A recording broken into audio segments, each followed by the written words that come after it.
राजकारणामध्ये नेत्यांना दादा, भाऊ, ताई, साहेब अशा नावांनी ओळखलं जातं। अगदी गल्लीतल्या छोट्या नेत्यापासून ते राज्य पातळीवरच्या मोठ्या नेत्यापर्यंत अनेकांची ओळख अशाच नावांशी जोडलेली असते। यामध्ये आता आणखी एका नावाचा प्रवेश होतोय। हे नाव आहे वहिनी। महाराष्ट्रामध्ये वहिनी या नावाचं आता ब्रँडिंग सुरू झालंय का असा प्रश्न आज अनेकांना पडला आणि त्याचं कारण ठरलं राष्ट्रवादीचे प्रदेशाध्यक्ष सुनील तटकरेंनी केलेलं एक वक्तव्य। बघूया हा रिपोर्ट। राज्यातल्या देशातल्या पहिल्या वहिनी कोण आहे ते सुनेत्र वहिनी आहे। राष्ट्रवादीचे प्रदेशाध्यक्ष सुनील तटकरे बोलतायत उपमुख्यमंत्री सुनेत्रा पवारांविषयी।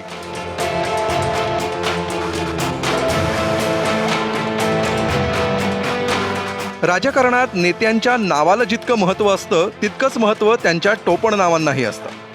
अजित पवार हे महाराष्ट्रात दादा नावानं ओळखले जात होते, तर सुनेत्रा पवारांचा उल्लेख राजकीय वर्तुळात वहिनी असाच व्हायचा।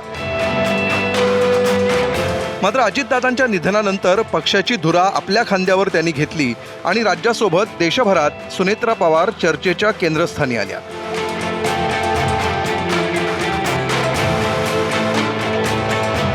अगोदर उपमुख्यमंत्री पदाची शपथ, त्यानंतर पक्षाध्यक्षपदी निवड आणि मग पोटनिवडणुकीत विजय मिळवून सुनेत्रा पवारांनी पुढच्या राजकीय प्रवासाची औपचारिकता पूर्ण केली आहे।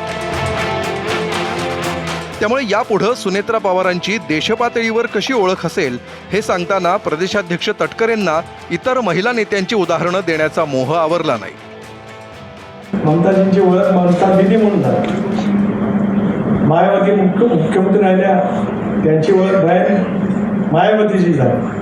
जयललिता तामिळनाडूच्या मुख्यमंत्री झाल्या, त्यांची ओळख अम्मा म्हणून त्या ठिकाणी झाली। महाराष्ट्रामध्ये सुद्धा प्रतिभा देईपासून सगळ्यांनी आपापल्या पद्धतीने महाराष्ट्रामध्ये नेतृत्व त्या ठिकाणी निर्माण केलं। राज्यातल्या देशातल्या पहिल्या वहिनी कोण आहे ते सुनेत्र वहिनी आहे।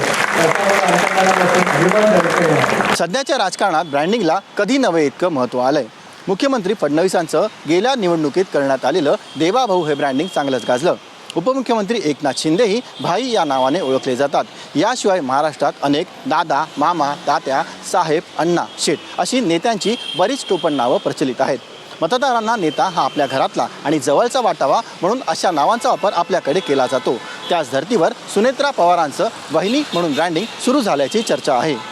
सुनील तटकरेंना सुनेत्रा वहिनींना एकदम भारताच्या वहिनी, देशाच्या वहिनी करायचं काय कारण आहे हे समजत नाही। मुळात ह्यापूर्वी अजितदादा देशाचे दादा व्हावेत असं कधी स्टेटमेंट ऐकण्यात आलं का? अजिबात आलं नाही। पण सुनेत्रा वहिनी एकदम देशाच्या राजकारणात जाऊ द्यात, भारताच्या वहिनी होऊ द्यात। मग इथं राज्याच्या आधी वहिनी होऊ द्यात ना सगळ्यांच्या, त्या राज्याच्या तेव्हा उपमुख्यमंत्री आहेत, मग एकदम देशात पाठवायचं। मग तटकरेंना नक्की म्हणायचं आहे काय? म्हणजे राजकारणात चाललंय काय अर्थ? मग ह्याच्या मागं भारतीय जनता पक्षाचे काहीतरी डाव असू शकतात, कारण राजकारण आपण सध्या बघतोय। महाराष्ट्रात वहिनी या नात्याला एक आदराचं स्थान आहे। ज्येष्ठत्व, आपुलकी आणि अधिकार अशा भावना वहिनी या शब्दासोबत जोडल्या गेल्यात। महाराष्ट्राच्या राजकारणातही हेच ज्येष्ठत्व, अशीच आपुलकी आणि तितकाच अधिकार मिळवण्यात सुनेत्रा पवारांमधील वहिनींना किती यश येतं हे पाहणं आता महत्त्वाचं असेल। ब्युरो रिपोर्ट, ABP माझा।